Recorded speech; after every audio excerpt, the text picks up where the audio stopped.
काव्या को कभी प्यार पर यकीन नहीं था। उसके लिए रिश्ते जरूरत पर आधारित सौदे होते थे, भावनाओं से ज्यादा हालात तय करते थे कि कौन किसके साथ रहेगा। बचपन में जब उसने अपने माता पिता को एक दूसरे से दूर होते देखा, जब हर बात एक समझौता बनकर रह गई, तभी उसके भीतर किसी रिश्ते की स्थिरता के लिए भरोसा मर चुका था। जब पहली बार आरव उसकी जिंदगी में आया, तो उसका इरादा साफ था। उसे एक ऐसा व्यक्ति चाहिए था जो भरोसेमंद हो, स्थिर हो और सबसे जरूरी, जो उसे उस अस्थिर दुनिया से निकाल सके जिसमें वो फंसी हुई थी। आरव हर पैमाने पर खरा उतरता था। एक प्रतिष्ठित परिवार से, साफ सुथरी छवि, संयमित स्वभाव और सबसे अहम, वह काव्या के सामने पूरी तरह समर्पित था। काव्या ने शुरुआत में खुद को समझाया कि ये एक योजना है, कोई भावना नहीं। वह जानती थी कि आरव उससे सच्चा प्यार करता है। उसकी आंखों में एक मासूमियत थी, एक उम्मीद, जो हर मुलाकात में झलकती थी। वह अक्सर उसके लिए छोटी छोटी बातें करता, बिना कहे उसकी पसंद की किताब लाना, बारिश में भीगते हुए भी उसे घर छोड़ना, उसकी हर बात को बिना थके सुनना। काव्या ने इन इशारों को शुरू में साधारण समझा। उसके लिए यह सब भावनात्मक निवेश नहीं, बल्कि एक अवसर था। उसने अपने भीतर एक दीवार खड़ी कर ली थी। वह हर बार खुद को याद दिलाती कि ये सब असली नहीं है, ये बस एक प्रक्रिया है। उसे किसी से प्यार नहीं करना था, खासकर उस इंसान से नहीं, जिसे वो अपने फायदे के लिए इस्तेमाल कर रही थी। समय बीतता गया। महीनों के भीतर काव्या ने आरव के साथ एक परफेक्ट प्रेमिका की भूमिका निभानी शुरू कर दी। वह उसकी बातों में दिलचस्पी लेती, उसके परिवार से मिलती, तस्वीरें खिंचवाती और सोशल मीडिया पर एक आदर्श जोड़े की छवि पेश करती। बाहर से सब कुछ चमकदार और सुंदर था, एक ऐसी कहानी जिसमें सब कुछ ठीक लग रहा था, मगर अंदर ही अंदर कुछ बदल रहा था। आरव का स्नेह, उसका धैर्य, उसका बिना शर्त भरोसा, ये सब काव्या के भीतर किसी दरवाजे को धीरे धीरे खोलने लगे थे, जिसे उसने वर्षों से बंद रखा था। एक शाम, जब दोनों छत पर बैठे चाय पी रहे थे और हल्की ठंडी हवा चल रही थी, काव्या ने आरव को बहुत साधारण सी बात कहते सुना कि उसे उसके साथ हर चीज आसान लगती है। वह बात छोटी थी, लेकिन उसमें एक गहराई थी जिसे नजरअंदाज करना मुश्किल था। उस दिन पहली बार काव्या को लगा कि उसके झूठ में कहीं सच्चाई घुस आई है। उसने कोशिश की उस विचार को झटकने की, मगर रात भर नींद नहीं आई। फिर धीरे धीरे चीजें बदलने लगी, लेकिन सबसे ज्यादा बदलाव था उसके अपने मन में। जब आरव ने उस शाम कहा था कि उसके साथ सब कुछ आसान लगता है, तब काव्या के भीतर एक हलचल शुरू हुई थी, धीमी मगर स्थायी।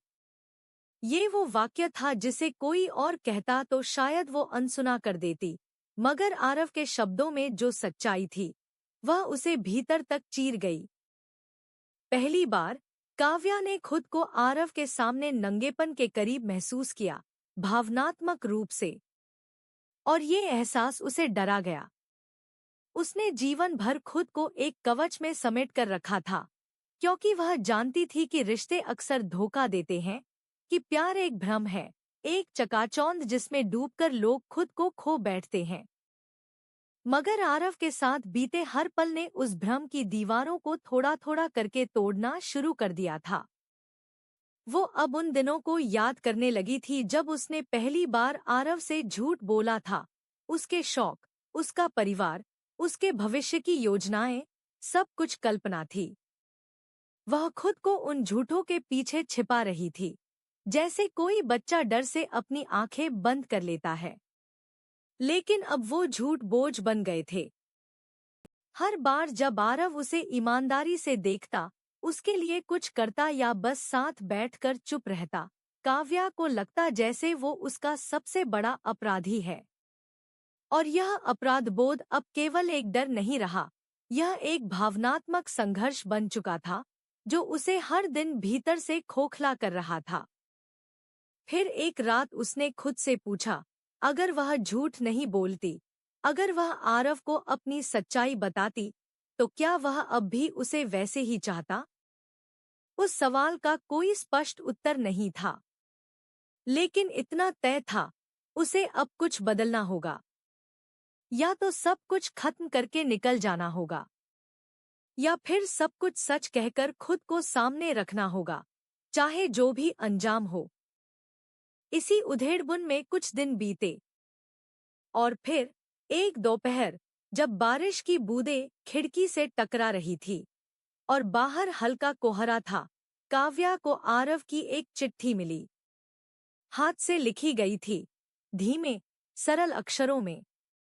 उसमें एक चाबी थी और एक छोटा सा वाक्य, अगर तुम्हें कभी लगे कि अब सब कुछ सच है, तो ये दरवाजा खुला रहेगा। वह वाक्य पढ़कर काव्या बहुत देर तक शांत बैठी रही। उसका दिल धड़क रहा था, लेकिन डर से नहीं, बल्कि एक ऐसी बेचैनी से जो लंबे समय तक दबे रहने के बाद बाहर आना चाहती हो। उसे महसूस हुआ कि शायद आरव जानता था। शायद वो शुरू से ही जानता था कि सब कुछ वैसा नहीं है जैसा दिख रहा है। मगर फिर भी उसने कभी सवाल नहीं किया, कभी जोर नहीं डाला। वह बस इंतजार करता रहा, इस उम्मीद में कि एक दिन काव्या खुद सामने आएगी, बिना नकाब के। उस रात काव्या को नींद नहीं आई। वह अपने अतीत को टटोलने लगी, माँ बाप की दूरी, रिश्तों की टूटी छवियां, अकेलापन और डर, ये सब अब उसके बहाने बन गए थे। मगर आरव की मौन उपस्थिति ने उसे वो अवसर दिया था जो किसी ने नहीं दिया, खुद को बदलने का। अगले कुछ दिन वह कहीं नहीं गई, ना उससे बात की, ना कोई जवाब भेजा। मगर हर सुबह वह उस चाबी को देखती और सोचती, क्या अब वक्त आ गया है? फिर एक सुबह, जब सूरज बादलों के पीछे छिपा था और हल्की ठंडी हवा चल रही थी, उसने खुद को आईने में देखा। इस बार वह किसी और की प्रेमिका नहीं थी, कोई परफेक्ट लड़की नहीं, वह सिर्फ काव्या थी।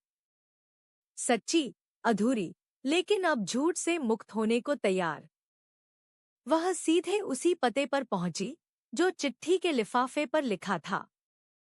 दरवाजे के सामने खड़े होकर उसने बहुत देर तक सांसें गिनी। फिर चाबी निकाली और ताला खोला। अंदर आरव था, जैसे वह जानता था कि वह आएगी। उसके चेहरे पर कोई सवाल नहीं था, कोई आश्चर्य नहीं, बस वही पुरानी शांति, वही भरोसा। काव्या ने कोई सफाई नहीं दी। आरव ने कोई स्पष्टीकरण नहीं मांगा। उनके बीच जो था, वो शब्दों से परे था। उसी क्षण काव्या ने महसूस किया कि प्यार हमेशा चिल्लाकर नहीं आता, कभी-कभी वो चुपचाप, धीमे-धीमे भीतर पनपता है, और जब आता है, तो वह किसी झूठ को भी मिटा सकता है। इस बार उनके बीच कुछ भी नकली नहीं था, और काव्या को पहली बार यकीन हुआ, प्यार सच में मुमकिन है। और वो अब भी उसे उसी तरह चाहता था, सच्ची काव्या को, बिना किसी दिखावे के।